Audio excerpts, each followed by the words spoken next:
우리는 바쁘게 움직일 수밖에 없습니다. 편히 쉴 수도, 잠을 잘 수도 없습니다.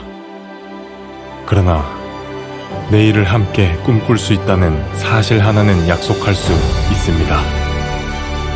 그래서 우리는 위로가 됩니다. 때론 용기가 되고, 때론 정의가 되기도 합니다. 오늘도 희망을 품고 나아갈 수 있도록 대한민국 국민 모두의 꿈을 지키는 우리는 당신의 벗입니다. 우리 공화당.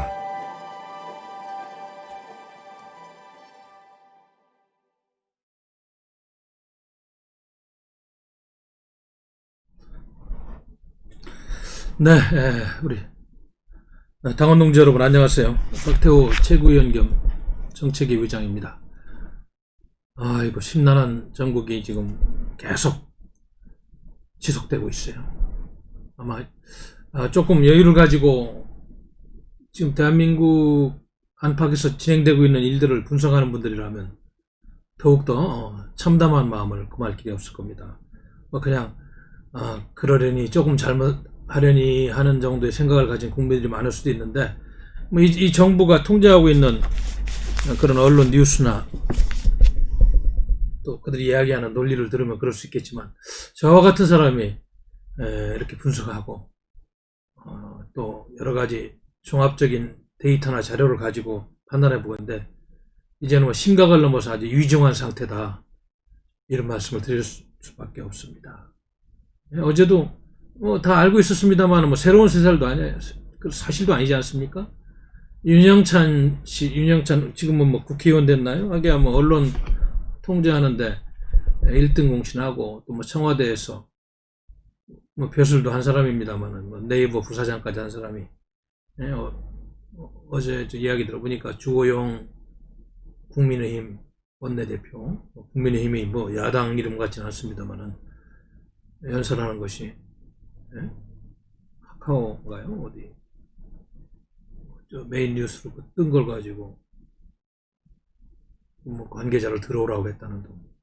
왜 그 국회의원이 한권이 분립이 되고 언론 자유가 있는 나라에서 여당의 국회의원이 왜 언론사 스스로 판단하고 알아서 평가하고 제목 달고 하는 걸 어디에 놓을지도 왜 들어오라고 합니까? 이게 이미 다 알려진 사실이지만 다시 한번 그 카메라에 그런 본인의 핸드폰 메시지가 찍힌 걸 통해서 이 정부가 얼마나 언론을 통제하고 감시하고 있는지 다시 한번 느끼는 그런 사건이었다, 이런 말씀을 드리지 않을 수가 없어요.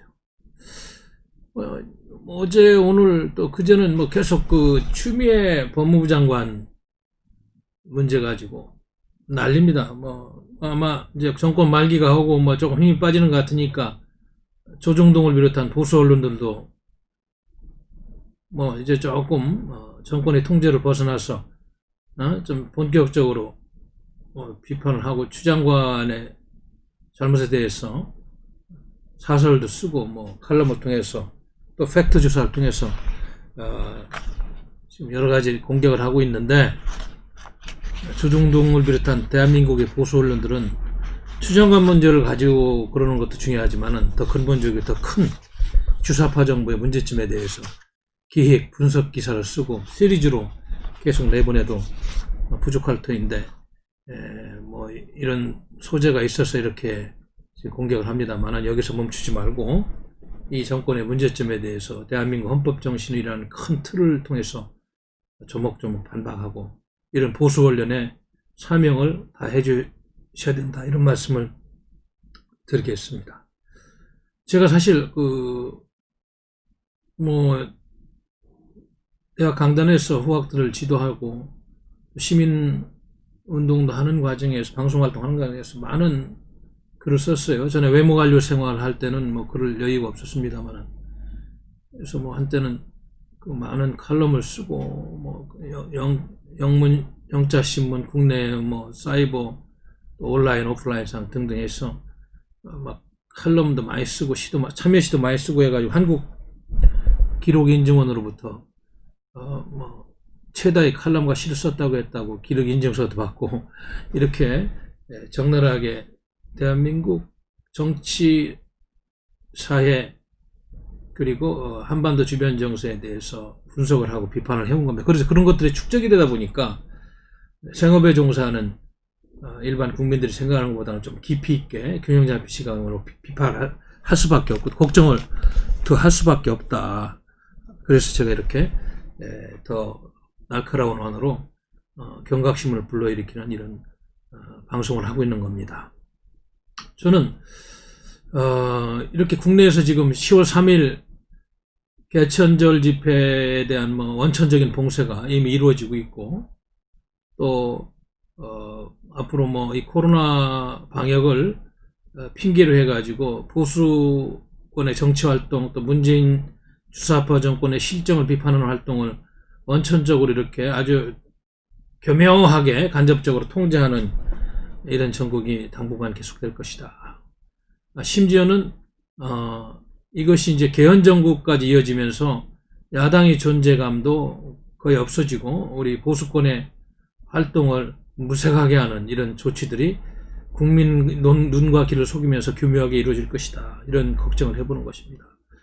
며칠 전에는 떠도는 이야기였습니다만은 여러분도 알다시피 이제 이들이 마지막 남은 수가 다 이제 붉은 좌파들이 다 점령을 했습니다만은 우리가 지금 큰 틀에 합의하고 있는 국가 운영 체제의 큰 틀을 헌법, 가치적인 측면과 제도적인 측면의 헌법을 교체하는 작업을 마지막 하려고 할 겁니다. 그런데 그 시기가 과연 언제일 것이냐.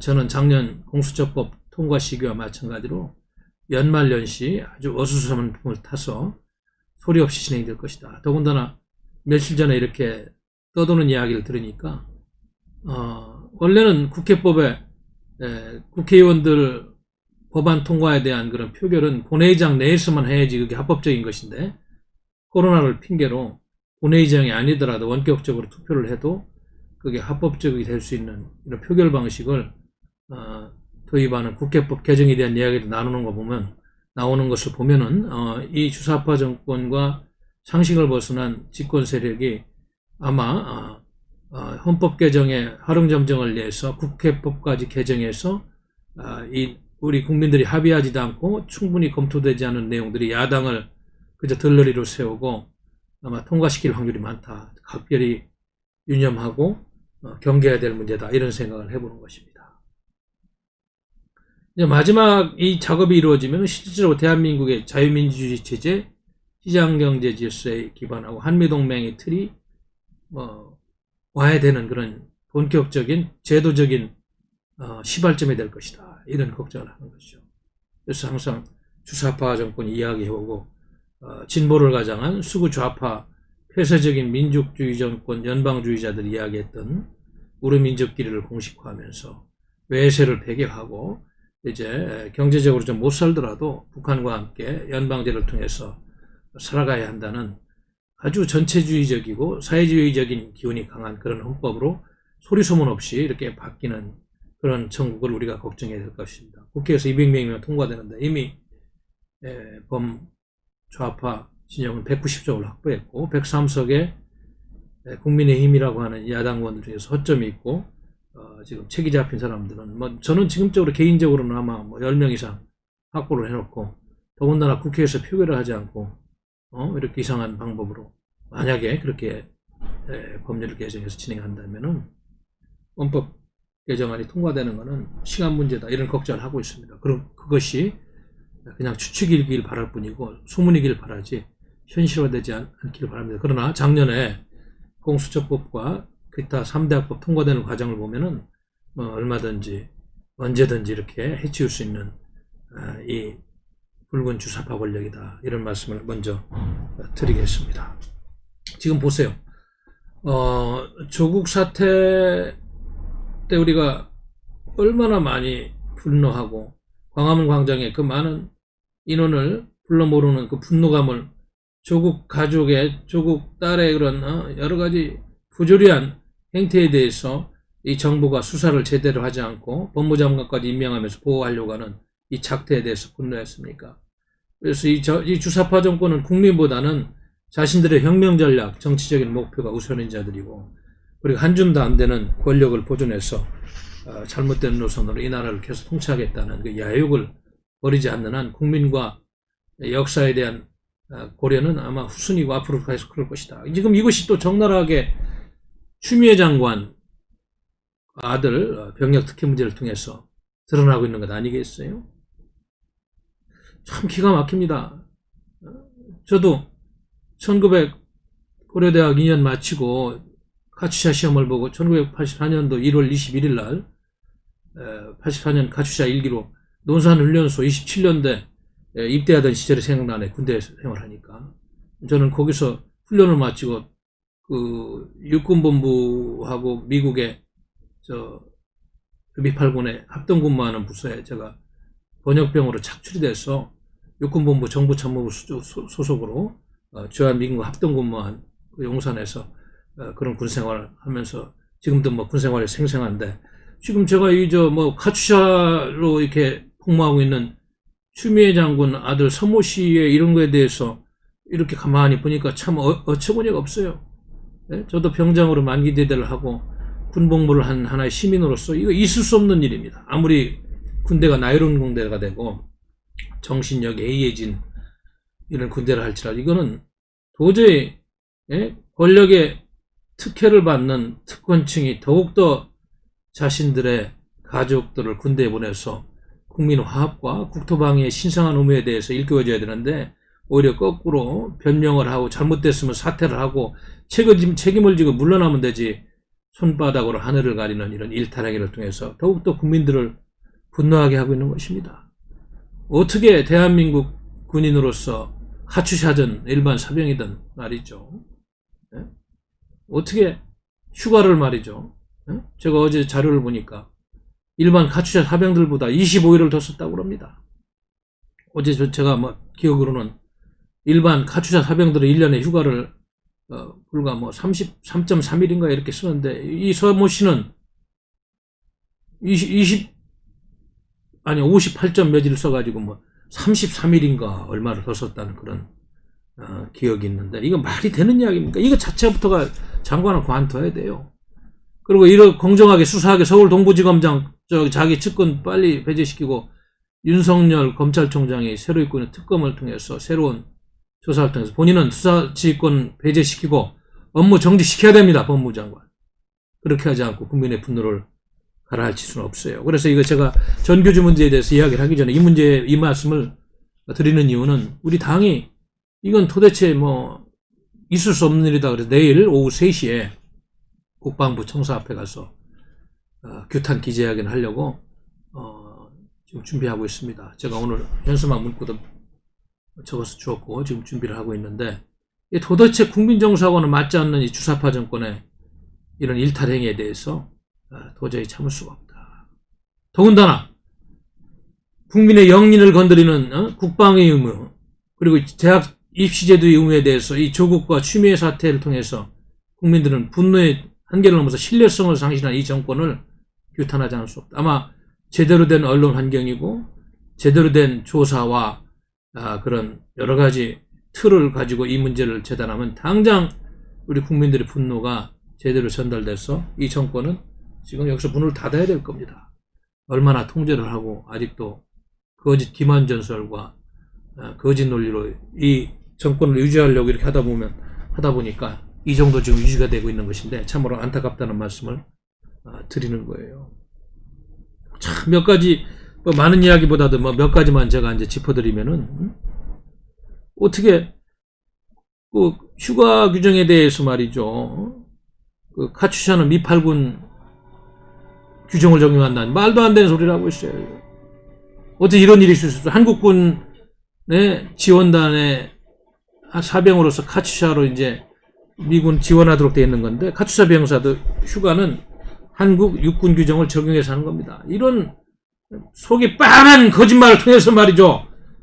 이 어제 대한민국의 장관이고 국무위원이에요? 참 이 사람들 정말 이야기를 하다 보니까 제가 화가 납니다.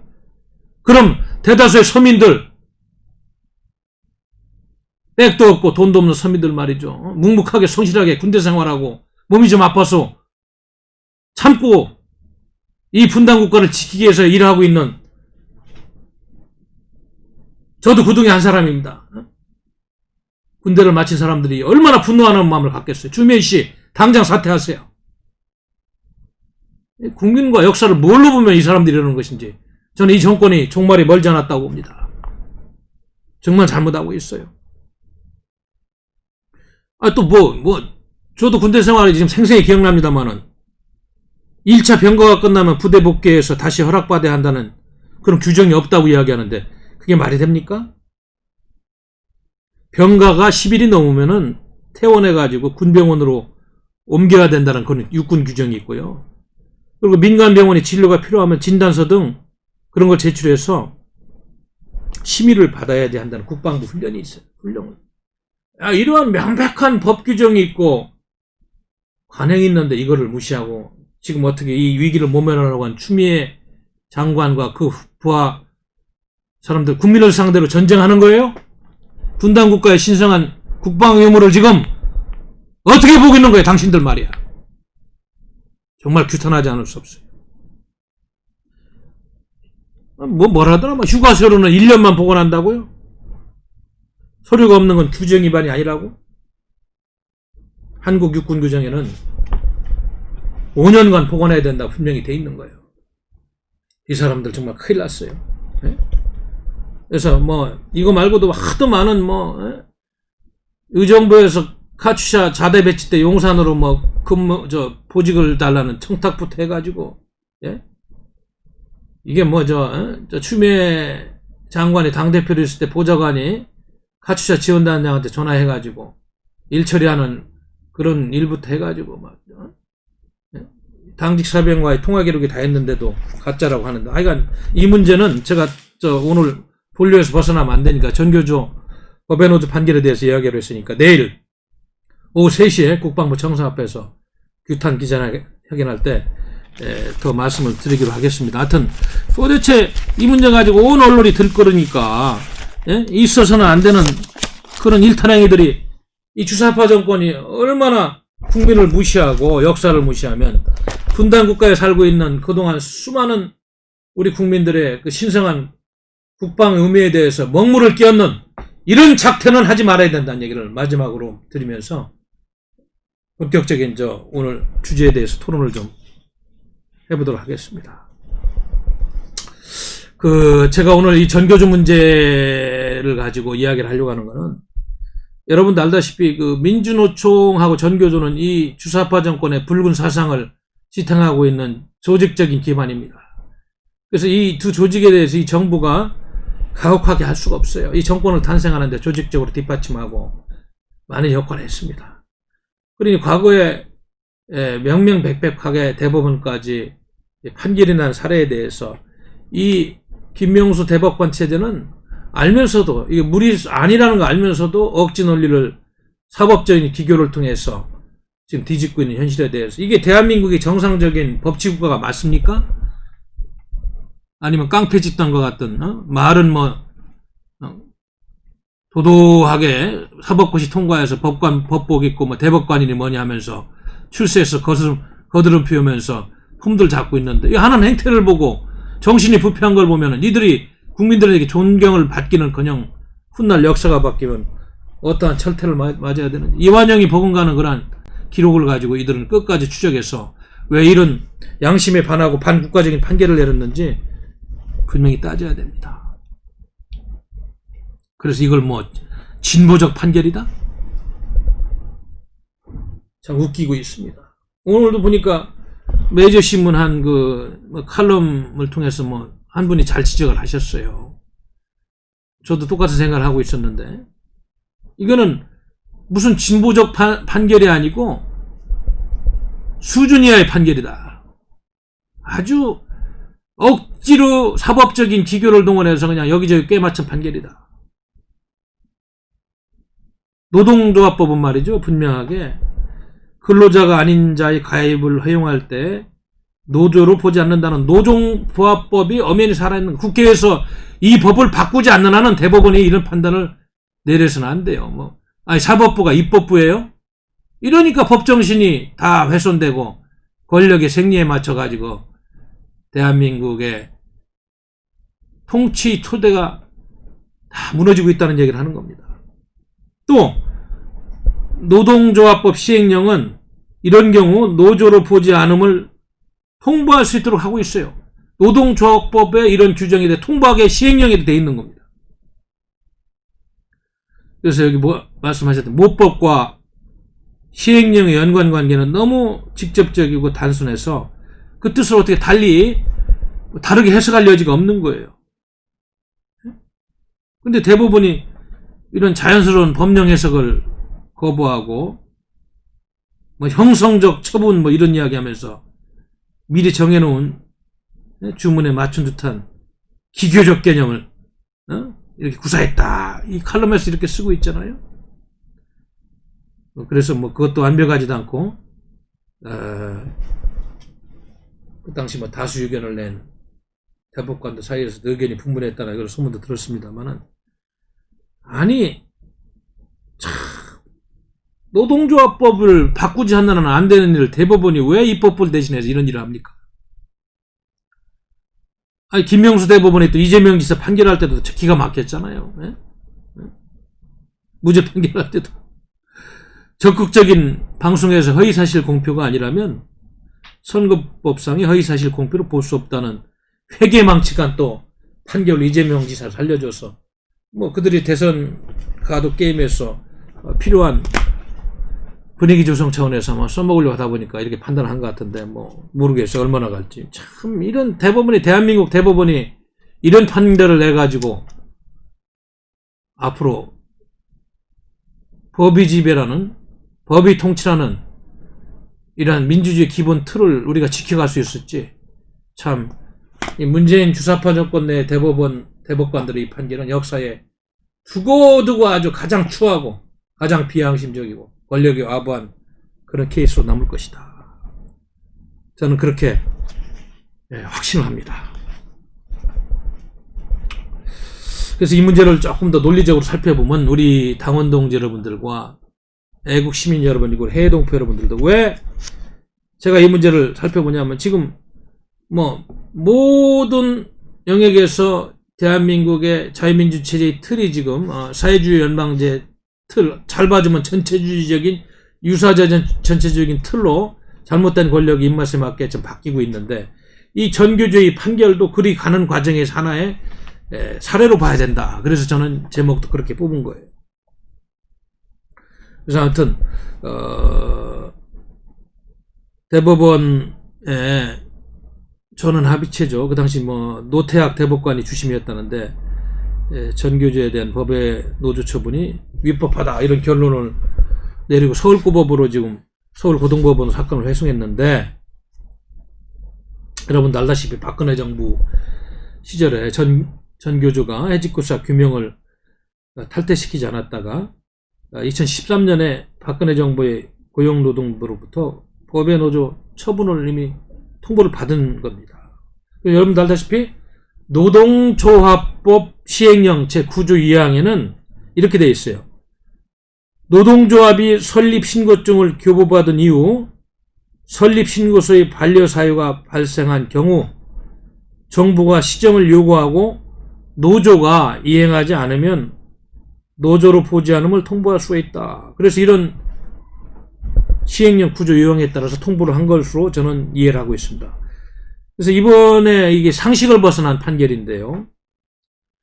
뭐라고 그랬냐면 대법원의 판결이 잘못됐다는 것을 우리가 좀 알아야 되는데 설립 과정이 노조와 설립된 후의 노조를 구분하고 이 시행령을 설립된 노조에 적용하는 것은 헌법이 보장하는 노동 3권을 침해하는 것이라 시점을 가지고 이야기하고 이상한 논리를 들어서 이렇게 판시를 했는데 참 웃을 수밖에 없어요. 박근혜 정부 때는 그 노동조합법의 조문 중에서 특히 근로자가 아닌 자의 가입을 허용하는 경우 노조로 보지 않는다고 명백한 규정을 근거로 전교조를 법의 노조로 그렇게 규정을 한 겁니다. 노조 설립된 후의 노조를 설립 과정 전의 노조와 구분하겠다는 이 해석도 참 여러 가지 생각을 하게 만드네요. 그래서 노동조합법 시행령에도 아까도 말씀드렸습니다만은 이 법에 의한 노동조합법으로 보지 않음을 통보해야 된다. 통보해야 된다고 이런 시행령 규정이 있다. 그래서 그 당시 1심과 2심까지 가고 그랬는데 이 문제 가지고 정부의 법외노조 통보가 적법하다고 판결을 내렸던 사안입니다. 또 교원노조법 제2조도를 보면은 거기에도 분명히 재직교원만 노조원이 될 수 있다. 재직교원만 노조원이 될 수 있다고 명시되고 있고 뭐 이런 명백한 법리적인 근거가 있는데도 대법원에서 이런 수준 미달의 판결을 내린 겁니다. 그 당시 보니까 고용노동부가 2010년 3월부터 자료를 보니까 2013년 9월까지 세체레나 그 전교주에게 그 당시 전교주에게 해직교사도 조합원으로 삼을 수 있도록 한 규정을 시정하라는 명령 조치를 취했다고 이렇게 자료에 나와 있어요. 그리고 이러한 명령 조치에 대해서 전교주에 계속되는 법으로 법외노조 통고 처분을 시행할 수밖에 없었다. 이런 상황적인 팩트가 있는 것입니다. 근데 문재인 정부의 김명수 대법원의 논리라면 이미 설립된 노조가 노동조합법에 명백하게 반하는 일을 해도 정부는 속수무책으로 기다려야 된다는 이야기입니까? 이게 말이 안 된다. 물론 뭐 지금 국회법이 개정된다면 노동조합법이 개정되고 시행령도 바꾼다면 이야기는 달라집니다. 현행법 가지고는 무리한 해석이다. 그래서 문재인 정부가 올해 6월인가요? 해고자의 그런 노조가입을 허용하는 노동관련법 개정 국무회의를 통해서 그 개정안을 의결을 했다는, 국회에 제출했다 이런 이야기 들었습니다. 아무튼 이번 대법원의 이런 현행 노동조합법이 살아있는데도 이런 판결은 입법부가 해야 될 일을 사법부가 기구적인 논리를 통해서 무리하게 해결하려고 한 사법부의 정권에 대한 신형화다. 사법부의 타락 사례다. 저는 그렇게 생각합니다. 물론 김명수 대법원장이 과거에 서울고등법원 부장판사 시절 전교조가 낸 법외노조 통보 효력정지 가처분 신청을 수용한 그런 전력이 있는 사람입니다. 조금 다른 해석을 하는 생각을 갖고 있는 사람입니다만은 지금 대법관들이 많이 바뀌었죠. 김 대법원장 본인과 그가 임명제청한, 주로 그 사람이 임명제청한 민유숙, 노정희, 김상환, 노태학, 양승태 전 대법원장이 문정권이 임명한 박정화 대법관 등 법외노조 처분이 적합하지 않다고 본 8명이 다수 의견으로 이런 결론을 냈는데, 하여튼 뭐 주로 보니까 김명수 대법원장이 임명 제청한 사람들, 민유숙, 노정희, 김상환, 노태학, 이분들이 좀 주요한 이런 판결의 동력이 되지 않았나 이런 판단이 드네요. 물론 양성태 전 대법원장이 정권 초기에 임명한 박정화 대법관도 여기 참여했다고 합니다만 그건 뭐 좀 자세히 알아볼 일입니다. 그러나 이제 우리가 여기서 이런 다수 의견에 대해서 이기택, 이동원 대법관 2명은 반대 의견을 냈습니까?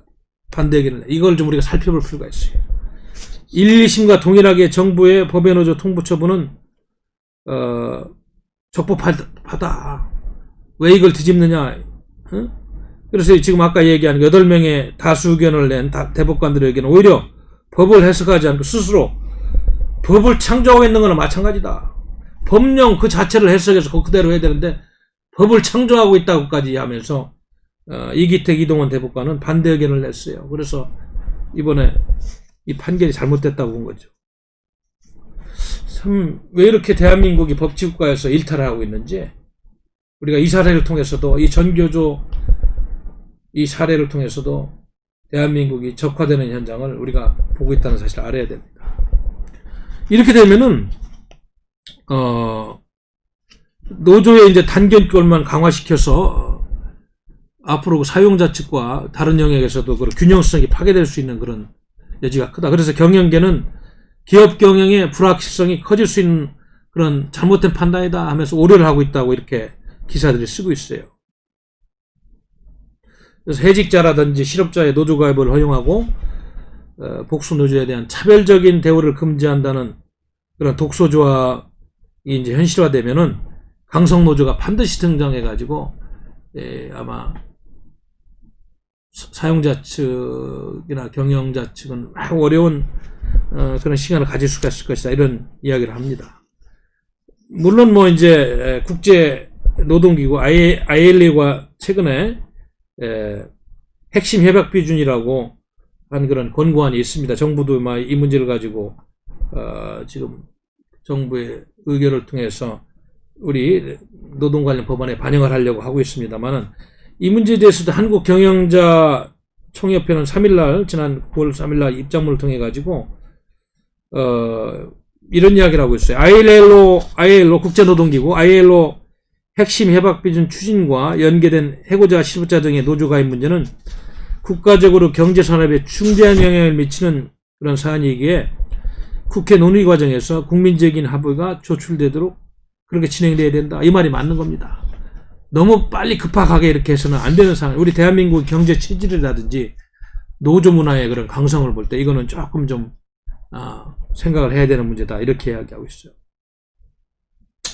그래서 정부가 국제노동기구가 제시한 핵심 협약 비준안 3건을 지금 국회에 제출한 상태인데, 물론 이 핵심 협약 3건의 내용을 보면은 강제 또는 의무 노동을 금지한다, 결사의 자유 및 단결권을 보호한다, 단결권 및 단체 교섭권 원칙의 적용에 관한 몇 가지 사항 등이 핵심 협약 3건에 포함되어 있는데, 이것이 이제 협약이 비준되면 국회에서 국내법과 같은 그런 효력이 발생하는 것은 사실입니다. 이 이제 노동관계법 개정안이 국회를 통과하면 이제 과거 전교조처럼 소송 절차를 거치지 않고 일반 기업 노조가 해고된 직원을 노조원으로 둘 수 있는 그런 길이 합법적으로 열리게 됩니다. 이렇게 국회를 통해서 법이 개정되는 거는 우리가 그건 막을 수는 없습니다만은, 지금 대법원이 이렇게 입법부여법까지 하면서 앞질러서 이렇게 하는 거는 다분히 정권 신뢰적인 타락한 사례다, 이렇게 이야기할 수밖에 없어요. 또 여기 이 공무원 노조법도 이제 이러한 협약 기준에 따라서 막 개정이 되면 5급 이상 공무원도 공무원 노조 가입이 가능하다고 하니까 대한민국 노동 환경이라든지 노사 문화에는 엄청난 변화가 온다, 이걸 우리가 인정을 해야 될 것 같습니다.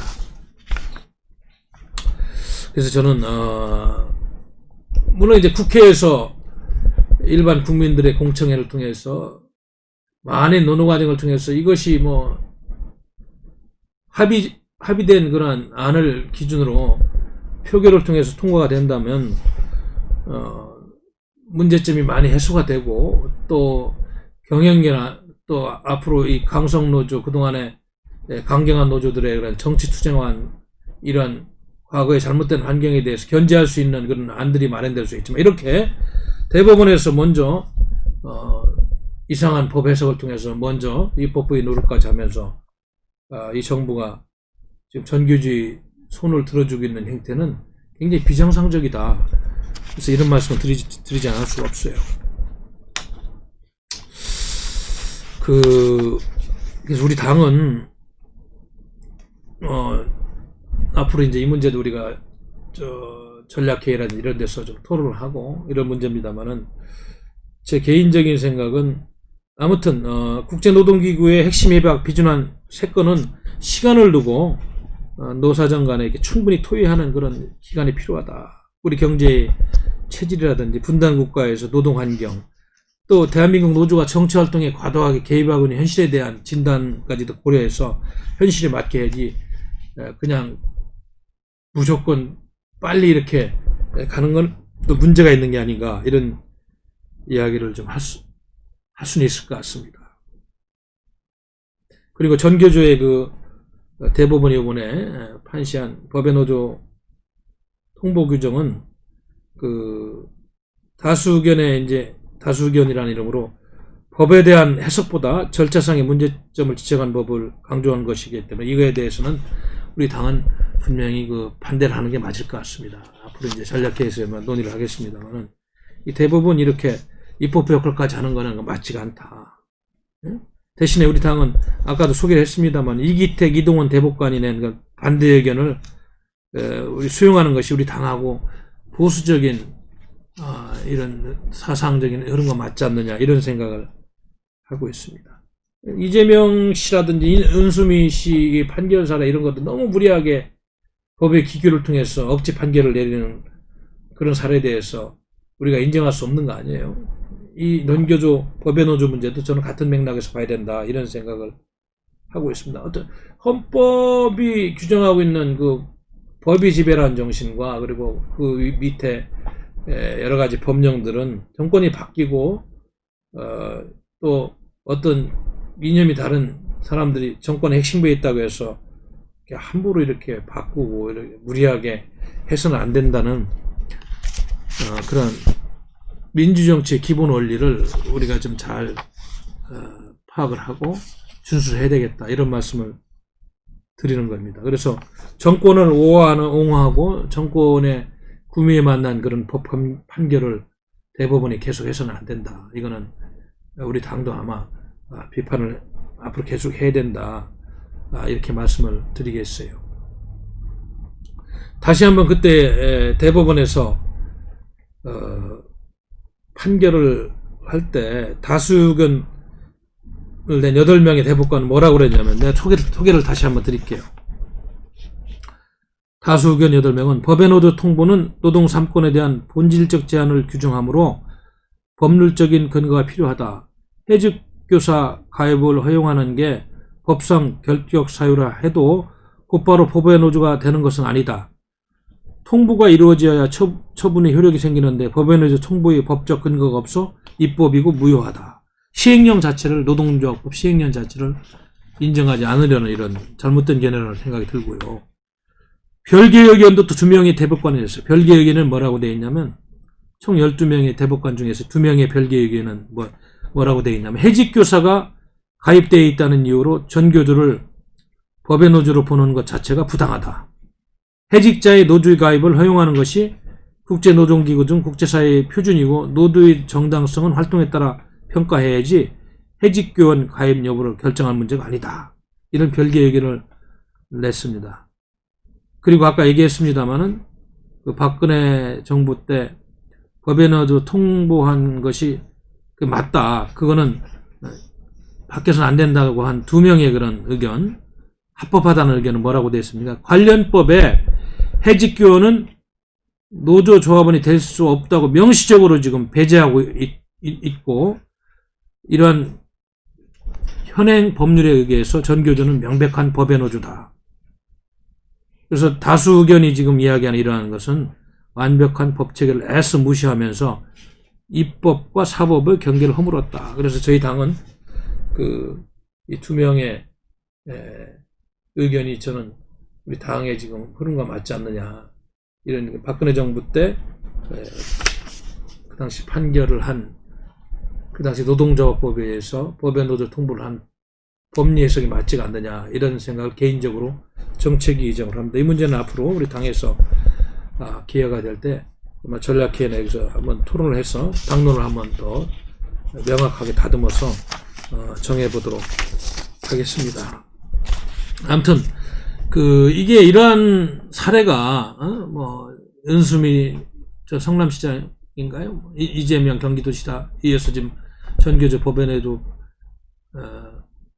전교조 판결 문제 이런 문제는 지금 김명수 사법부가 대법원이 정권이 신여로 전락하고 있다는 무리한 법 해석을 억지로 지금 꿰맞추기는 궤변이다 이렇게 우리가 이해를 하고 박근혜 정부 때 이렇게 현행법에 의해서 명확하게 법리적인 해석을 한 것이 맞다 이렇게 보는 것이 저는 옳지 않느냐 이런 개인적인 말씀을 드리겠습니다. 우리 존경하고 사랑하는 당원 동지 여러분 그리고 대한민국 국민 여러분 그리고 애국 해외 동포 여러분 참 이거 이제 자꾸 한 주 한 주 지날 때마다 똑같은 이야기가 반복됩니다만은 반복되더라도 안 할 수가 없네요. 나아지는 게 없어요. 우리 당보도 이렇게 지금 나왔습니다만은 참 대한민국 앞으로 이 우리가 걸어가야 될 여정이, 응? 우리가 앞으로 어떻게 지금 어떤 이정표를 가지고 어떤 수단을 통해서 민주주의 일탈행위를 우리가 교정하고 바로 잡아가는지 참 많은 걱정을 합니다. 우리가 지난 8월 30일 날 창당 3주년을 맞아서 기자회견도 하고 뭐 토론도 했습니다만 그 당시 당부에도 여러 가지 소개를 하고 있어요. 8월 31일 날 당부에도 소개를 하고 있습니다만 그래도 우리 당은 문재인 좌파적 재정권 퇴진과 박근혜 대통령님 탄핵 무효 즉각 석방이라는 큰 슬로건을 가지고 지금 작금에 전개되고 있는 이러한 주사파 정권의 대한민국 해체행위에 대해서는 단호한 칼날을 들어야 되는 막중한 역사적인 책임감이 있다. 이런 말씀을 다시 한번 드리는 겁니다. 아이고 이거 뭐 이제 집회의 길이 이렇게 봉쇄가 되고 이제 소수의 지도부만 참여하는 기자회견은 뭐 간헐적으로 할 수 있을 것 같습니다만은 또 이렇게 방송을 통해서 또 구전을 통해서 우리가 허용된 범위 내에서 현수막 개첩을 통해서 또 서명대 활동을 통해서 정말 막막하게 방향을 잃고 필요하고 있는 대한민국 후의 현주소에 대해서 국민에게 다 알리고 투쟁의 방향성을 잡고 앞으로 다가오는 정치 일정에 대비해야 되지 않느냐 이런 생각을 해봅니다. 뭐 설마설마하는 일들이 뭐 항상 우리 눈앞에 금방 펼쳐질 수가 있는 것이 역사입니다. 제가 지난 수주간의 국제정치의 지금 냉정한 현실에 대해서 미중 간에 전개되고 있는 패권 구도에 대해서 분석을 많이 해드렸어요. 이게 현실입니다. 만나서 대화하고 웃고 밥 먹고 할 수 있어요. 외교관들이, 정치인들이. 그러나 지금 미국이 중국 공산당을 상대하면서 미국의 국가 이익을 확보하기 위해서 지금 대선 정국을 지나면서 트럼프 행정부의 핵심인들이 하고 있는 발언과 정책들을 보십시오. 너무나 많은 명백한 메시지들이 지금 한반도로 오고 있어요. 지난번 최고위원회 때 모두 발언과 뭐 제가 기자회견을 통해서 간헐적으로 말씀을 올리고 있습니다만 그런데 이 정부의 핵심 인사들의 발언과 이 정책을 보면은 지금 우리의 가장 강력한 우방인 우리 동맹국가인 미국의 핵심 인사들이 발언과 어긋나면서 미국의 국무부는 연일 우리 정부의 잘못된 인사들의 발언을 반박하고 즉각 규탄하는 이런 성명을 내고 있는 이 지경까지 와 있어요. 이거는 거의 동맹체제가 껍질만 있고 내용이 붕괴되고 있다고 봐도 과언이야. 이런 상태로 접합점이 없이 형식적으로 만나서 웃고 떠들어서 이 정권이 본질이 바뀌지 않고 가다 보면은 아마 트럼프 대통령이 재선이 될지 안 될지 모르겠습니다만 지금 제가 듣기로는 거의 유력하게 재선이 되는 걸로 저는 그렇게 듣고 있습니다. 주한미군 감축론과 철수론이 현실화될 거고 이 정부가 그걸 원하는지 모르겠습니다. 바라는 보면. 그렇게 됐을 때 그동안 일궈놓은 막대한 부와 또 안보의 틀과 우리 행복 추구의 토대는 붕괴되는 것이 아닌가. 그것이 현실로 와서는 안 된다는 그런 강박관념을 갖고 있어요. 제가 아는 한 정치학자도 그런 이야기를 했잖아요. 주한미군이 진짜 철군한다면 대한민국 증권시장은 3시간이면 붕괴됩니다. 대한민국 증권시장이 붕괴되면 경제는 끝나는 거죠. 뭐 있습니까? 왜 그런 길로 가려고 합니까? 이 정권의 한줌담 되는 주사파 인사들이 자기들의 고의의식과 잘못된 철학을 국정에 반영하는 파쟁을 위해서 그렇게 가는 거예요? 우리가 역사에서 많이 보았잖아요. 네? 권력을 움켜쥐고 자신의 이익을 추구하는 인사들이 도를 넘고 브레이크 없이 가다가 파멸하고 혹독한 역사의 심판을 받은 사례들을 많이 보았잖아요. 이 정부가 그런 역사를 되풀이하면 안 됩니다. 이 정부의 인사들의 불행으로 끝나지 않아요. 5,200만 대한민국 국민들이 불행해지고 고통받고 그동안에 쌓아온 우리 꿈과 우리 미래가 사상누각이 될 수 있기 때문에 연일 이런 말씀을 올리는 것입니다. 저도 요즘은 한 정당의 정당인으로서 일을 하고 있다 보니까 제한된 범위 내에서 활동을 하느라고 과거처럼 폭넓게 지금 많은 활동을 못하고 있습니다만은 하여튼 우리 당이라도 이런 역할을 할 수 있는 그런 조직이 될 수 있도록 우리가 이런 방송을 통해서 토론을 통해서 철학적으로 사상적으로 더욱더 논리적인 그런 능력을 배양하고 행동할 수 있는 그런 정신적인 동력을 만드는 일을 잘해야 되겠다 이런 생각이 드는 것입니다. 미국이 칼을 빼서 중국의 시진핑 체제를 전체주의적인 공산당을 견제하는 여러 가지 사례가 있습니다만 여러분도 알다시피 중국의 가장 대표적인 우리나라의 삼성전자와 같은 그런 화웨이라는 기업의 5G를 대표하는 좋은 기술을 확보하겠다는 중국의 대국 굴기를 상징하는 기술 강국을 견인하고 있다는 화웨이에 대한 칼을 뽑으니까 어떻게 되고 있어요? 제가 듣기로는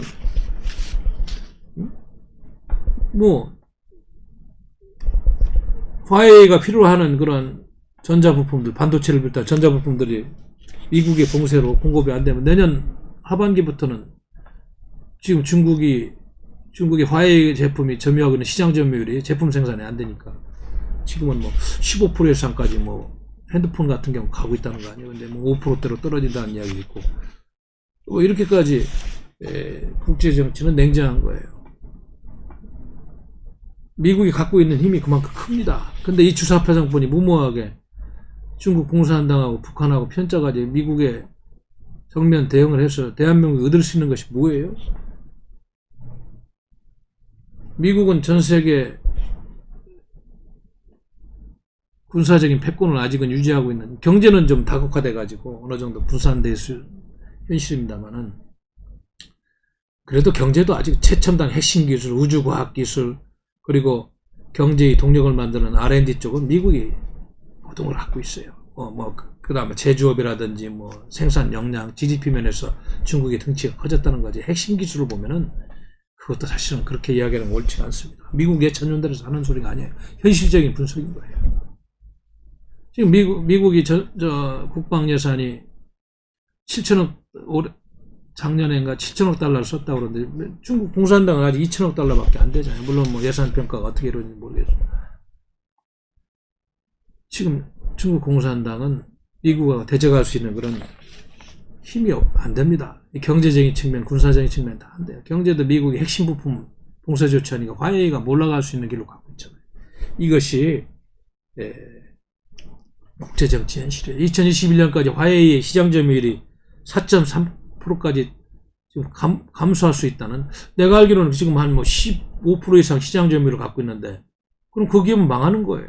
중국의 대표적인 대국 굴기, 기술 굴기의 대표적인 게 화웨이가 망하면 중국 경제의 핵심은 무너지는 것인데 뭘 가지고 중국이 미국하고 대항한다는 거예요. 더군다나 대한민국이 이러한 현실을 무시하면서 중국 공산당하고 편을 짜고 미국을 무시한다? 대한민국 대기업들이 살 길이 열리겠어요? 자, 그래서 우리가 국제정치 현실을 다시 한번 제가 강의 말미에 이야기하는 거는 지금 이렇게 미중 간에 보이지 않는 전쟁을 하고 있는 와중에서 대한민국 주사파 인사들이 망언이 빨리 좀 종식돼야 되겠다. 이수혁 주미대사 당장 소환시켜야 된다. 그런 이야기도 하지 마세요. 이인영 통일부장관, 송영길 외통위원장, 문정희 외교안보 특보 등등등등, 정세현 민주평통 자문회 무슨 수석 부의장이, 저도 거기 상임위원 과거에 세 차례 했습니다만 그런 자리에 앉아가지고 외교안보 라인에서 자꾸 반미적인 발언해서 화웨이처럼 우리 대한민국 기업들 다 무너지는 거 보겠어요? 한미동맹 파탄나고 미군 철수하면 우리가 누리고 있는 3만 불 GNP 퍼 캐피타 $10,000로 내려가고 그거 시간 문제 아닙니까? 거기다 세계에서 가장 막강한 특수군 20만을 보유하고 있는 북한 군대가 호시탐탐 주한미군이 없다면 이 나라를 적화하려고 하고 있는데, 생화학무기는 세계 3위 보유국 5척등까지 갖고 있고, 핵은 60개까지 보고 있고, 앞으로 1년 안에 100개까지 만든다고 그러고, 탄적은 1km면 서울 상공에서 5만 명이 서울 시민을 죽인다는데 5천 톤을 갖고 있대요. 1kg에 5만 명 죽인다는데 탄저균 1톤이면 1000kg입니다. 5만 명을 1kg가 죽인다는데 50만 명은 10kg, 500만 명은 100kg 탄저군.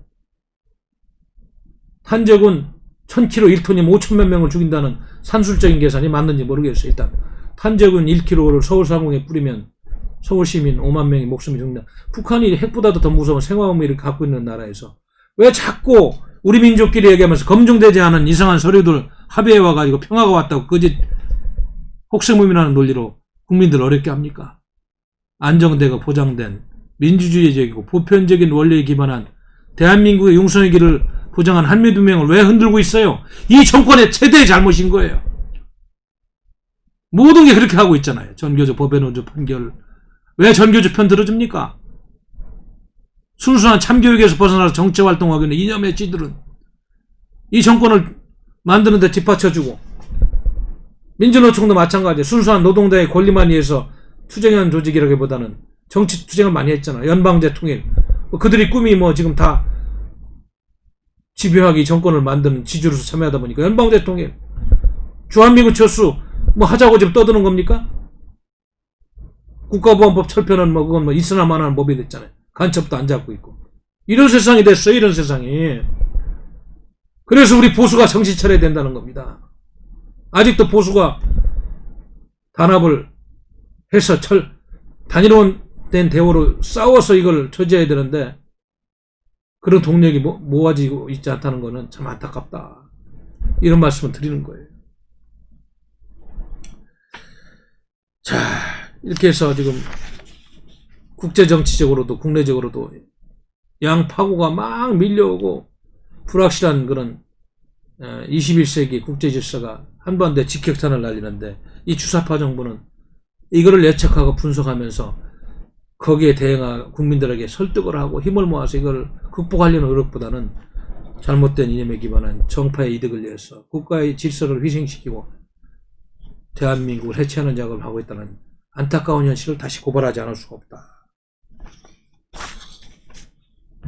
제가 조금 전에 전교조 문제를 이야기하면서 큰 틀에서 좀 보라고 얘기하고 화해의 문제도 지금 다시 언급하는 거는 이렇게 미국이 중국을 여러 가지를 안 건드려도 이렇게 하나만 가지고 딱 집어서 해도 중국의 가장 핵심적인 그런 숨통이 끊길 수 있는 이런 사안들이 전개되고 있는데 대한민국의 대기업들이 제재를 받는다면 이 정부가 잘못해가지고 뭘 가지고 버티겠어요. 여기 통계를 보니까요. 지금 중국 개혁개방정책의 상징이었던 특별경제자유고요. 스페셜 이코노믹 존이죠. 옛날에 등수평 시절에만 선진시가 국내 총생산이 약 3,900억 달러랍니다. 그러니까 약 465조 원인데 이 정도면 홍콩보다 그 GDP 규모가 크다고 그래요. 근데 이게 이 선전시에 위치한 화웨이가 차지하는 비중은 2016년 통계가 있네요. 선전시의 GDP의 7%를 차지할 정도로 절대적이다. 그러니까 화웨이와 관련 있는 관련 회사들, 합창업체들, 서비스 부문까지 포함하면 이 중국 경제의 상징인 선진시의 그런 경제 특별 자유구역의 경제가 휘청거릴 정도의 영향을 받는 다른 기업들은 이 화웨이처럼 핵심적인 기술 역량이라든지 전 세계적인 시장 점유율을 갖고 있는지 모르겠습니다만 협력업체들이 많이 들어왔기 때문에 그래서 이거 하나만 손을 보더라도 중국 경제가 휘청거릴 수 있는 여지가 있다. 이런 시대에 살고 있는 거예요. 이게 국제화되고 지난 시간에 얘기했잖아요. Unfettered Globalization. 국경이 없이 움직이는 이러한 사회들. 물론 정치적으로는 국경을 가지고 통보를 하고 있으면 경제 기타 다른 분야에서는 국경이 없이 돈이 흘러다니고 문화적인 측면에서 사상적인 측면에서는 이미 전 세계가 많이 통합되고 있죠. 그러나 정치적인 군사적인 측면에서는 아직도 하이팔러틱스 개념에서 국가가 국민들을 통제하고 국가 단위로 협상을 통해서 질서를 유지해가고 있는 현실인데 이 주사파 정권이 지금 뭘 크게 잘못하고 있는 것 같습니다.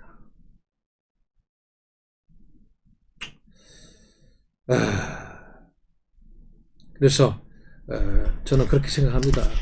지금 제가 전교조 문제를 이야기하면서 이 문제도 잠깐 언급을 하는 거는 지금 지난번에 아마 양재차가 부산에 와서 서훈이 만나고 갈 때 아마 한미일 국방장관 회담 가지 않았었다면 이야기를 저는 분명히 했을 거라 추측을 하고, 그 압력 때문에 이 주사파 정권이 친중 인사들 때문에 그 엄청난 자리에 안 갔다 얼마나 대한민국 손해봤느냐를 내가 분석해드렸고, 아마 이 화웨이 문제도 이야기를 했을 겁니다. 분명히 미국이 이렇게 제재를 하더라도 대한민국을 좀 피할 수 있으면 중국을 도와달라.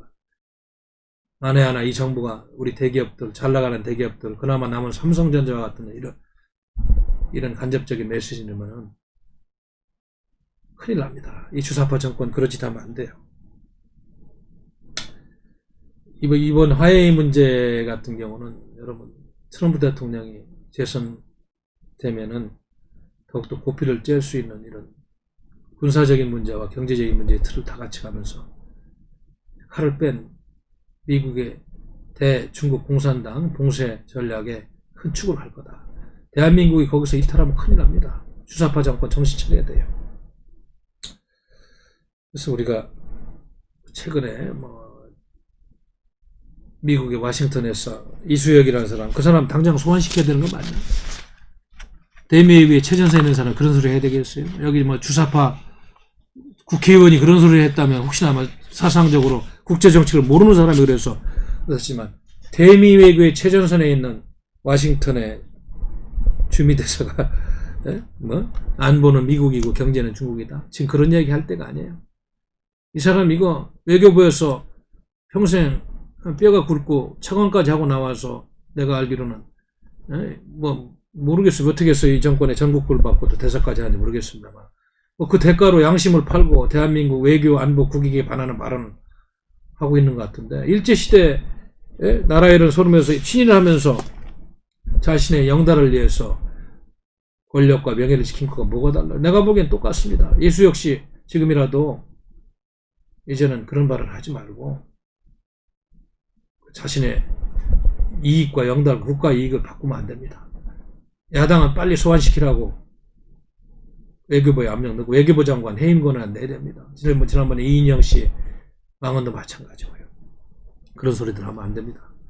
대한민국은 무조건 지금 한미동맹을 더 강화하고 미국이 추구하고 있는 그런 인도태평양 전략에 적극 참여하고 중거리 미사일 배치하면서 사드도 추가 배치하고 미국의 MD 시스템에 일본과 함께 축을 짜야지 앞으로 살 길이 있고, 경제도 주식시장도 보호되고 전체주의적인 흐름을 막는 방파제를 구축하게 되는 것입니다. 이거를 소홀히 하고 주사파 정권이 이렇게 나라를 파괴하는데도 방치한 우리 국민은 앞으로 엄청난 시련을 겪고 그리 멀지 않은 시간에 큰 눈물을 흘릴 것이다. 저는 그렇게 생각합니다. 오늘 전교조 문제를 이야기하면서 하도 중요한 문제들이 일주일 내에 스쳐가다 보니까 방송은 딱 일주일에 한 번 하고 그러다 보니까 두서없이 말씀드렸습니다. 그러나 우리 존경하는 당원 동지 여러분, 그리고 대한민국 국민 여러분, 해외동포 여러분, 우리가 마지막까지 대한민국을 살리겠다는 꿈과 희망을 버리면 안 됩니다. 젖먹던 힘까지 다해서 우리가 할 수 있는 것이 무엇인지, 돈이 많은 사람은 돈을 내서 애국을 하고, 체력이 강한 사람은 투쟁을 하고, 아이디어가 많고 머리로 살 수 있는 사람은 좋은 전략을 짜서 그렇게 나라를 구해야 됩니다. 이제는 선거를 통해서 정권을 바꾸고 이런 생각, 이렇게 순진한 생각을 하면 안 된다는 생각이 드네요. 이 정부에서 지금 이렇게 언론에 대해서 재갈을 물리고 이렇게 하고 있는 상황에서 언론사들 누가 만들어서 여론조사에서 발표하는 것들, 그거 어디까지, 물론 우리 증거는 없습니다만 믿고 신뢰해야 되는지에 대해서 생각을 해보면서, 이미 민심은 기울고 아니라고 합니다만 그동안에 이들이 추구해온 전략과 집요하게 만들어놓은 틀 속에서 모든 것이 통제되는 유사 전체주의 국가 대한민국에 대해서 아직도 많은 혜택을 누리고 있는 자유 대한민국 국민들이 둔감하고 외면한다면 우리들의 미래는 정말 어둡다, 이런 말씀을 드리면서 오늘 방송을 마치겠습니다. 감사합니다. 우리는 바쁘게 움직일 수밖에 없습니다. 편히 쉴 수도, 잠을 잘 수도 없습니다. 그러나 내일을 함께 꿈꿀 수 있다는 사실 하나는 약속할 수 있습니다. 그래서 우리는 위로가 됩니다. 때론 용기가 되고, 때론 정의가 되기도 합니다. 오늘도 희망을 품고 나아갈 수 있도록 대한민국 국민 모두의 꿈을 지키는 우리는 당신의 벗입니다. 우리 공화당